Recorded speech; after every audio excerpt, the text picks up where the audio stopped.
Hello friends, good morning all of you. आज का हमारा विषय संविधान संशोधन है। भारतीय संविधान में संशोधन प्रक्रिया का जिक्र किया गया है। भारतीय संविधान के भाग 20 के अनुच्छेद 368 में संसद को संविधान एवं इसकी व्यवस्था में संशोधन की शक्ति प्रदान की गई है। यह उल्लिखित है कि संसद अपनी संविधायी शक्ति का प्रयोग करते हुए इस संविधान के किसी उपबंध का परिवर्धन या निरसन के रूप में संशोधन कर सकती है, परंतु संसद संविधान के मूल ढांचे की व्यवस्थाओं को संशोधित नहीं कर सकती। यह व्यवस्था केशवानंद भारती वाद 1973 में उच्चतम न्यायालय द्वारा दी गई है। संविधान संशोधन की प्रक्रिया। अनुच्छेद 368 में संशोधन की प्रक्रिया का निम्नलिखित तरीकों से उल्लेख किया गया है। संविधान के संशोधन का आरंभ संसद के किसी भी सदन में विधेयक पुनः स्थापित करके ही किया जा सकेगा और यह राज्य विधान में नहीं है।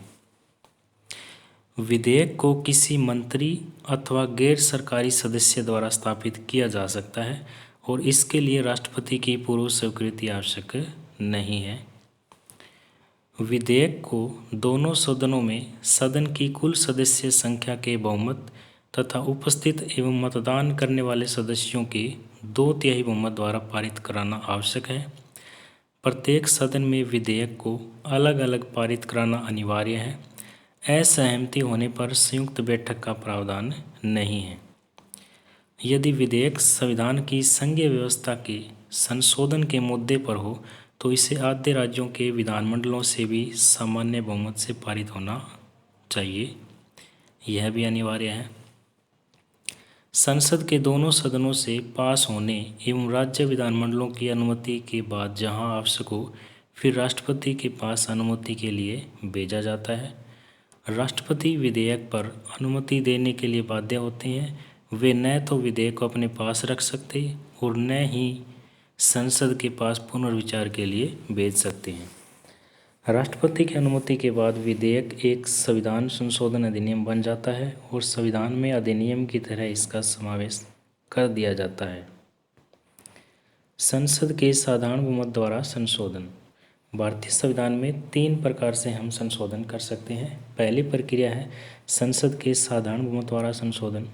संसद के दोनों सदनों द्वारा साधारण बहुमत से संशोधन के अनेक उपबंध संशोधित किए जा सकते हैं। ये व्यवस्थाएं अनुच्छेद 368 की सीमा से बाहर हैं, जो कि निम्न है।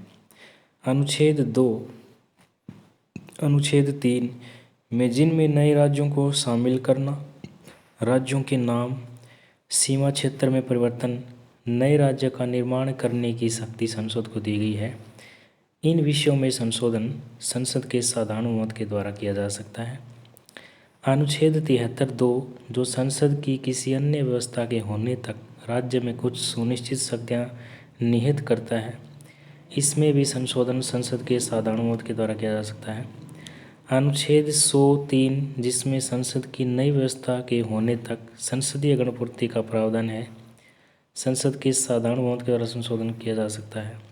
अनुच्छेद 75, अनुच्छेद 97, अनुच्छेद 125, अनुच्छेद 148, अनुच्छेद 165(5) तथा अनुच्छेद 221(1) जो द्वितीय अनुसूची में परिवर्तित की अनुमति देते हैं, संसद के साधारण बहुमत के द्वारा संशोधित किए जा सकते हैं।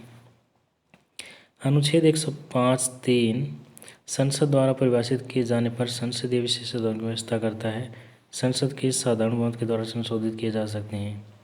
अनुच्छेद 106 जो संसद द्वारा परिभाषित किए जाने पर संसद सदस्यों के वेतन एवं भत्तों की व्यवस्था करता है, संसद के साधारण बहुमत के द्वारा संशोधित किया जा सकता है। अनुच्छेद 118(2) संसदीय प्रक्रिया संबंधी विधि का निर्माण करना, यह भी संसद के साधारण बहुमत के द्वारा संशोधित किया जा सकता है। अनुच्छेद 120(3) संसदीय भाषा के बारे में उपबंध करना, संसद के साधारण बहुमत के द्वारा संशोधित किया जा सकता है। अनुच्छेद 124 एक सर्वोच्च न्यायालय में न्यायाधीशों की संख्या में परिवर्तन करना संसद के साधारण मत के द्वारा किया जाता है। 5वीं व 6ठी अनुसूची में परिवर्तन संसद के साधारण मत के द्वारा किया जा सकता है। अनुच्छेद 169 के तहत विधान परिषद के निर्माण व समाप्ति के लिए संसद के साधारण मत के द्वारा ही किया जा सकता है। निर्वाचन क्षेत्रों का पुनर्निर्धारण भी संसद के साधारण मत के द्वारा किया जाता है।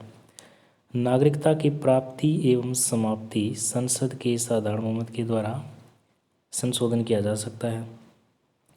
उच्चतम न्यायालय के न्याय क्षेत्र को ज़्यादा महत्व प्रदान करना संसद के साधारण मत के द्वारा संशोधन किया जा सकता है। केंद्र शासित प्रदेश से संबंधित संसद के साधारण मत के द्वारा संशोधन किया जा सकता है। सेकंड प्रक्रिया संसद के विशेष बहुमत द्वारा संशोधन से है। यह हम कह सकते हैं कि संसद के 2/3 बहुमत द्वारा संशोधन 2/3 मेजॉरिटी ऑफ द पार्लियामेंट। संविधान के ज़्यादातर उपबंधों का संशोधन संसद के विशेष बहुमत द्वारा किया जाता है, अर्थात प्रत्येक सदन के कुल सदस्यों का बहुमत तथा प्रत्येक सदन के उपस्थित और मतदान करने वाले सदस्यों का 2/3 बहुमत। इस तरह से संशोधन व्यवस्था में निम्न विषय शामिल हैं।